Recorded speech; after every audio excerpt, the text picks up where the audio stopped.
আসসালামু আলাইকুম। অষ্টম শ্রেণীর গণিত বইয়ের শিকন অভিজ্ঞতা ৬ অবস্থান মানচিত্রে স্থানাঙ্ক জ্যামিতি। এই শিকন অভিজ্ঞতাটির গত ভিডিওতে আমি এ পর্যন্ত আলোচনা করেছি। এখন এখান থেকেই শুরু করব। তাহলে চলুন শুরু করা যাক। প্রথমে এখানে একটি জোড়ায় কাজের এখানে বলা হয়েছে নিচে উল্লিখিত কোন কোন বিন্দুগামী সরলরেখা এক্স অক্ষের সমান্তরাল হবে তাদেরকে চিহ্নিত করে নিচের ঘরে লিখো।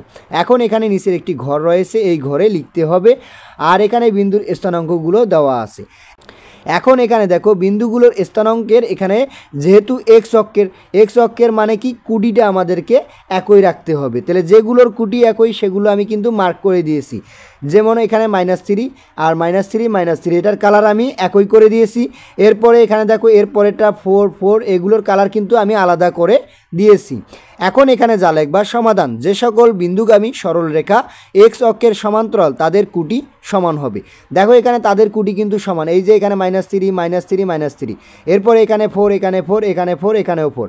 এরপরে এখানে দেখো কুটি 7 এখানে তারপরে কি লিখবা এরূপ তিনটি সরলরেখা পাওয়া যায় সেগুলো নিম্নরূপ। তাহলে তিনটি সরলরেখা কিন্তু দেখো তিনটি কালার কিন্তু আমি করে দিয়েছি। তিনটি সরলরেখা যা লিখবা, প্রথম নম্বর সরলরেখাটা হচ্ছে AGI, এরপরে দ্বিতীয় নম্বর সরলরেখা হচ্ছে BCEL, এরপরে তৃতীয় নম্বর সরলরেখা হচ্ছে DJM। এরপরে আসি অপর পৃষ্ঠায়। এর অপর পৃষ্ঠায় এখানে বলা হয়েছে বিন্দুগুলোকে গ্রাফ পেপারে উপস্থাপন করো এবং এক্স অক্ষের সমান্তরাল বিন্দুগুলো সংযোগ করে উপরের ঘরে লেখো তোমাদের উত্তর গ্রাফ পেপারের সঙ্গে মিলিয়ে দেখো। এখন এখানে কি বলা হয়েছে, এই যে স্থানাঙ্কগুলো আছে এগুলো গ্রাফ পেপারে লিখতে হবে। তাহলে প্রথমে গ্রাফ পেপারে কি করবা, এক্স অক্ষ এবং ওয়াই অক্ষ কি করে নিবা, অঙ্কন করে নিবা। তাহলে এক্স অক্ষ হচ্ছে আনুভূমিক আর ওয়াই অক্ষ হচ্ছে যে উলম্ব। এখন এভাবে মিলিত বিন্দু হচ্ছে ও, এটাকে আমরা মূল বিন্দু ধরবো, মূল বিন্দু ধরে মানগুলো বসিয়ে দিব। এখন এখানে দেখো এ এর স্থানাঙ্ক হচ্ছে যে 3, -3। এখন 3, -3 তাহলে এটা প্রথম চতুর্ভাগ, দ্বিতীয় চতুর্ভাগ, তৃতীয় চতুর্ভাগ, চতুর্থ চতুর্ভাগ। তাহলে প্রথম চতুর্ভাগ প্লাস প্লাস, দ্বিতীয় চতুর্ভাগ হচ্ছে যে মাইনাস প্লাস, তৃতীয় চতুর্ভাগ মাইনাস মাইনাস, তারপরে চতুর্থ চতুর্ভাগ হচ্ছে কি মাইনাস না প্লাস মাইনাস। এখন আমাদের এখানে প্রথম মানটা ছিল কি প্লাস ছিল আর পরের মানটা মাইনাস, তাহলে এটা চতুর্থ চতুর্ভাগে যাবে। তাহলে চতুর্থ চতুর্ভাগে আমরা কি করব, এই যে ভুজে 3 1 2 3 এখানে যে 3 পর্যন্ত নিয়ে নিব। তারপরে এখানে কুটিতে 1 2 3, তাহলে এই যে 3তে এই বিন্দুতে সেট করে, তাহলে এটাই হচ্ছে কি এ এর যে একটা নির্দিষ্ট বিন্দু। এরপরে এখানে দেখো বি এর মানগুলো একইভাবে এখানে গণনা করে বসাবা। তাহলে বি হচ্ছে 4 4, তাহলে ভুজ আমরা 4 গণবো, তাহলে 4 এই পর্যন্ত, আর কুটি 4 গণবো এই পর্যন্ত। তাহলে এখানে দুইটা মিলিত হয় এই বিন্দুতে, এটাই হচ্ছে যে বি এর অবস্থান। এভাবে সবগুলো বিন্দু বসিয়ে কি করব, আমরা যোগ করব। তাহলে সরলরেখা বরাবর যোগ করব। তাহলে দেখো এখানে DJM এটা একটা সরলরেখা কিন্তু। তারপরে এখানে ECBL এটা একটা সরলরেখা। তারপরে এখানে GAI একটা কি সরলরেখা পরিণত হচ্ছে। আর একটু জিনিস খেয়াল করো, এখানে দুইটা বিন্দুর মান কিন্তু আমি মার্ক করিনি। একটা হচ্ছে যে H12,17, এখানে দেখো এই দুইটার কুটি কি সমান নয়, মানে কারোর সাথে মিল খায় না, তাই এই দুটো আমরা আলাদাভাবে রাখবো, এটা সরলরেখার মধ্যে পড়ে না। এইচ বিন্দু কিন্তু এখানে হবে। তাহলে এখানে গণনা করলে যেহেতু ঘর সংখ্যা এখানে সংকীর্ণ, তাই এখানে এসটা বাইরে লেখা হয়েছে। এরপরে এখানে কে এর অবস্থান হবে এখানে। এভাবেই কি করবা, এই একক কাজটির বা দলগত কাজটির সমাধান করবা। এরপরে এখানে বলা হয়েছে উপরের পর্যবেক্ষণগুলো থেকে তোমরা কি কোনো সাধারণ সিদ্ধান্ত নিতে পারো। হ্যাঁ, আমরা একটি সিদ্ধান্ত নিতে পারি। সিদ্ধান্তটা হচ্ছে যে সকল বিন্দুর কুটি একই তাদের ক্রমান্বয়ে যোগ করলে এক্স অক্ষের সমান্তরাল সরলরেখা পাওয়া যাবে। দেখো এক্স অক্ষ মানে কি, এই যে এক্স প্লাস আর হচ্ছে যে এক্স, এই যে সমান্তরাল মানে এই বিন্দুর সমপরিমাণ দূরত্বে সমান দূরত্বে কি করবে, অতিক্রম করবে, কোনো বাঁকা হবে না। দেখো এখানে এই যে জি আর আই যদি আমরা ধরি কি সমান, এই যে এক্স অক্ষের সমান্তরাল। আবার এটা ই আর এল ধরলে এটাও কি এক্স অক্ষের সমান্তরাল। আবার ডি আর এম ধরলে এটাও এক্স অক্ষের সমান্তরাল রেখা পাচ্ছি কিন্তু। এরপরে আসি ওয়াই অক্ষের সমান্তরাল সরলরেখার সমীকরণ। এখানে এক্স অক্ষের সমান্তরাল সরলরেখার সমীকরণ বের করার মতো আমরা ওয়াই অক্ষের সমান্তরাল সরলরেখার সমীকরণ বের করতে পারি। এখানে চিত্র 6.19 কে, এখানে 19তে এ এফ কে কিউ বিন্দুগুলো স্থানাঙ্ক নিচে লেখো। এখন আমরা চিত্র 6.19 চলে যাব। এটাই উপরে আছে, আমি দেখিয়ে দিচ্ছি। এই যে চিত্রটি 6.19, এখান থেকে আমরা এই যে বর্ণমালাগুলো দেওয়া আছে এই বিন্দুগুলোর স্থানাঙ্ক বের করে দেখব তাদের অবস্থানটা কী রকম পর্যায়ে রয়েছে। এখন এখানে দেখো, এখানে এ এফ কে আর হচ্ছে যে কি কিউ, এদের স্থানাঙ্ক হচ্ছে যে এ এর স্থানাঙ্ক 1,1, তারপরে এফ এর স্থানাঙ্ক 1,3 আর কে এর স্থানাঙ্ক হচ্ছে 1,5 আর এখানে আছে যে কিউ এর স্থানাঙ্ক 1,7। এখন স্থানাঙ্কগুলো আমরা এখানে নিচে লিখে রাখলাম। এখানে দেখো প্রতিটিরে ভুজ কি, ভুজ হচ্ছে 1 প্রত্যেকটিরে, তাহলে এটা কী হবে, ওয়াই রেখার বা ওয়াই অক্ষের সমান্তরাল হবে। আর এর সমীকরণটা কি হবে, এক্স ইকুয়াল 1 হবে, তা এখানে দেওয়া আছে। এরপরে আসি অপর পৃষ্ঠায়। অপর পৃষ্ঠায় একটি জোড়ায় কাজ রয়েছে। জোড়ায় কাজটি হলো নিচে উল্লিখিত কোন কোন বিন্দুগামী সরলরেখা ওয়াই অক্ষের সমান্তরাল হবে তাদেরকে চিহ্নিত করে নিচের ঘরে লেখো। এখন এই যে জোড়ায় কাজটা, এই জোড়ায় কাজটা আমরা কিভাবে করব, একটু আগে যে আমরা এক্স অক্ষে যে কাজটা করলাম এই যেগুলো এভাবেই কি করব, আমরা ওয়াই অক্ষেরও কাজটা করে ফেলবো। তাহলে এখানে দেখো আমি বিন্দুগুলো কি করছি, স্থানাঙ্কগুলো মার্ক করে দিয়েছি যেটা একই রকম। এখন দেখো এখানে এ নম্বর আমি এই কালার দিয়েছি -3, তারপর -3, তারপর -3, এটা কি হবে, এটা ওয়াই অক্ষের সমান্তরাল হবে। আর এখানে বি ই এইচ কে এগুলোর কি হচ্ছে, এগুলোর হচ্ছে ভুজ একই, তাহলে এটা কি হবে, এগুলো মানো ওয়াই অক্ষের সমান্তরাল হবে।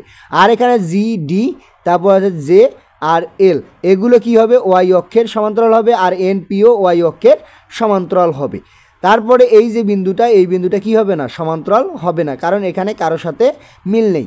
অতএব এখানে যা লেখবা বক্সে সমাধান, ওয়াই অক্ষের সমান্তরাল রেখাগামী বিন্দুগুলো হলো, তাহলে 1 নম্বর এ আই এম এটা হচ্ছে ওয়াই অক্ষের সমান্তরাল, 2 নম্বর হচ্ছে যে বি ই এইচ কে এটা হচ্ছে যে ওয়াই অক্ষের সমান্তরাল, 3 হচ্ছে যে ডি জি জে এল, তারপরে হচ্ছে 4 এনপি এগুলো কি ওয়াই অক্ষের সমান্তরাল। এরপরে বলা হয়েছে বিন্দুগুলোকে গ্রাফ পেপারে উপস্থাপন করো এবং ওয়াই অক্ষের সমান্তরাল বিন্দুগুলো সংযোগ করো। উপরের ঘরে লেখা তোমাদের উত্তর গ্রাফ পেপারের সঙ্গে মিলিয়ে দেখো। এখন এখানে নিচে একটি গ্রাফ পেপার দেওয়া আছে, তা মিলিয়ে দেখতে হবে। এখন আমরা এই যে স্থানাঙ্কগুলো রয়েছে এই স্থানাঙ্কগুলো গ্রাফ পেপারে বসাবো। তার আগে আমাদেরকে কি করতে হবে, আনুভূমিকভাবে এক্স অক্ষ অঙ্কন করতে হবে আর উলম্বভাবে কি করতে হবে, ওয়াই অক্ষ অঙ্কন করতে হবে। আর এদের মূল বিন্দু হবে ও, তাহলে ও থেকে আমরা মূল বিন্দু হিসাব করে বসাবো। এখন দেখো এখানে এ হচ্ছে -3, তাহলে -3 কোন চতুর্ভাগে, তাহলে চতুর্থ চতুর্ভাগে, তাহলে দেখো এইখানে -3 আমরা নিব 1 2 3 -3। আর এখানে কি হচ্ছে, এই যে ভুজও আমাদের কুটিও কি আছে 1 2 3, এই যে -3। এরপরে এখানে কিসের মান দেওয়া আছে, এই যে বি হচ্ছে 4,4, তাহলে এখানে প্রথম অক্ষে চলে আসবে। তাহলে দেখো এখানে ভুজ 1 2 3 4 আর এদিকে কুটি 1 2 3 4। একইভাবে প্রতিটি স্থানাঙ্কের মানগুলো আমরা কি করব, এভাবেই গ্রাফ পেপারে অঙ্কন করব। অঙ্কন করার পরে যেগুলোর ভুজ বা কুটি একই হচ্ছে, আমরা একটা কি করব, ওয়াই অক্ষের সমান্তরাল রেখা অঙ্কন করব। তাহলে ওয়াই অক্ষের সমান্তরাল রেখা অঙ্কন করলে এ আই এম একটা সমান্তরাল রেখা হচ্ছে, তারপরে পি আর এন একটা সমান্তরাল রেখা হচ্ছে, এরপরে এইচ ই বি কে এটা একটা ওয়াই অক্ষের সমান্তরাল হচ্ছে। এই যে ওয়াই অক্ষ কিন্তু এটা সমান্তরাল মানে সোজা পদ হবে। আর এখানে দেখো জি এল ডি এইচ জে হচ্ছে কি ওয়াই অক্ষের সমান্তরাল। আর এখানে সি বিন্দুটা কি কারোর সাথে যেহেতু মিল নেই, এটা একাই থাকবে। এভাবে এই কাজটির সমাধান করবা। এরপরে আসি অপর পৃষ্ঠায়। এখানে বলা হয়েছে, এবার বলো তো ওয়াই অক্ষের সমীকরণ কত, তোমার উত্তর নিচে লেখো। এখানে বলা হয়েছে ওয়াই অক্ষের ওপর বিন্দুদ্বয়ের স্থানাঙ্ক এন, এখানে এন এর স্থানাঙ্ক 0,6 এবং পি এর স্থানাঙ্ক হচ্ছে 0,-6। বিন্দুদ্বয়ের ভুজ সমান এবং তা হচ্ছে কি 0। অতএব এন পি বা ওয়াই অক্ষের সমীকরণ x ইকুয়াল 0। এখন এখানে x সমান 0 হলো কেন, দেখো এখানে ওয়াই অক্ষ বরাবর কি করা হচ্ছে, এন আর পি এর রেখাটা কিন্তু চলে আসছে, তাই এটা কি হচ্ছে ওয়াই অক্ষের সমীকরণ। তাহলে ওয়াই অক্ষের সমীকরণ হচ্ছে যে x ইকুয়াল 0। তাহলে ওপরের পর্যবেক্ষণগুলো থেকে আমরা কি কোনো সাধারণ সিদ্ধান্ত নিতে পারি? হ্যাঁ, আমরা একটি সিদ্ধান্ত নিতে পারি, যে সকল বিন্দুর ভুজ একই তাদেরকে ক্রমান্বয়ে যোগ করলে ওয়াই অক্ষের সমান্তরাল রেখা পাওয়া যায়। এভাবে এই কাজটির সমাধান করবা। এরপরে এখানে একটি জোড়ায় কাজ রয়েছে। জোড়ায় কাজটির এখানে x ইকুয়াল 6, x ইকুয়াল -5, আবার y ইকুয়াল 3, আবার y ইকুয়াল -4। সরলরেখাগুলো অঙ্কন করো এবং সরলরেখাগুলো দ্বারা গঠিত ক্ষেত্রের শীর্ষ বিন্দুগুলোর স্থানাঙ্কগুলো চিহ্নিত করো এবং ক্ষেত্রটির ক্ষেত্রফল বের করো।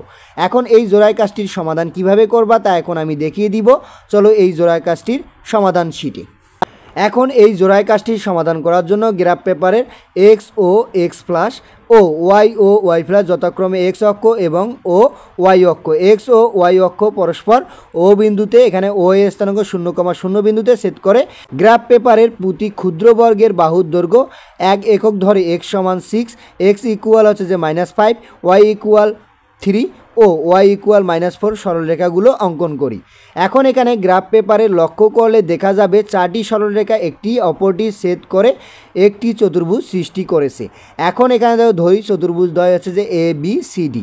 এখন এখানে দেখো এই যে অঙ্কন করা হয়েছে, তাহলে এখানে এ, তারপর হচ্ছে ওয়াই, এক্সের সমীকরণ কী ছিল -5, তাহলে এখানে প্রথমের মানটা ছিল x6, তাহলে এক্সে আমরা কয় ঘর যাব 6 ঘর, তাহলে 1 2 3 4 5 6, তাহলে 6-এ চলে যাব। তারপরে এক্স আবার কি ছিল এই যে ওয়াই, যেহেতু আমাদের সমীকরণটা কি হচ্ছে x1 আর y1, তাহলে y1 কি, y1 হচ্ছে 3, তাহলে এখানে 1 2 3-তে চলে যাব। তাহলে এই বিন্দুতে আমাদের কি করে ডি বিন্দুটা হয় কিন্তু। তারপরে এখানে দেখো এই যে এখানে এটা হচ্ছে x2 আর এটা হচ্ছে যে y2, তাহলে x2 y2 এখানে দেখো -5, তাহলে -5-এ আমরা চলে যাব এই যে 1 2 3 4 5, এই যে -5 এই বিন্দুতে আসে, আর এদিকে কত এখানে +3, তাহলে 1 2 3, তাহলে এই বিন্দুতে চলে আসতেছে।